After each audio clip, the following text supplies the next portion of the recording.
Ali Khamenei est un dignitaire religieux et politique qui a façonné l'histoire récente de l'Iran. Issu d'une famille de religieux, Khamenei étudia très jeune la théologie chiite à Qom, le centre religieux du pays.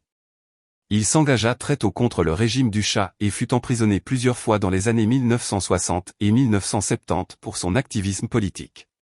Ascension au pouvoir. Après la révolution de 1979, Khamenei gravit rapidement les échelons du pouvoir. Il devint ministre de la Défense, puis commanda brièvement le corps des gardiens de la révolution islamique.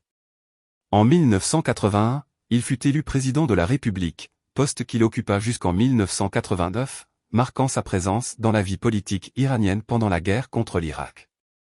À la mort de Khomeini en 1989, Khamenei fut choisi par l'Assemblée des experts pour lui succéder comme guide suprême.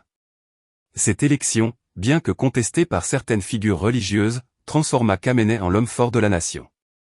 En tant que guide suprême, il eut autorité sur l'armée, la politique étrangère, le système judiciaire et même le président du pays, un rôle bien plus puissant que celui du président lui-même.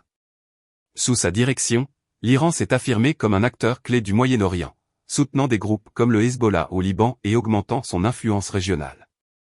Khamenei maintint également une position ferme contre les États-Unis et Israël, tout en étant au cœur des négociations internationales autour du programme nucléaire iranien.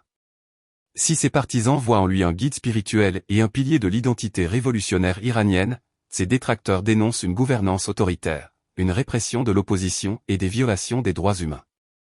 Le rôle du guide suprême reste unique au monde, il incarne à la fois une autorité religieuse profonde et un pouvoir politique quasiment absolu.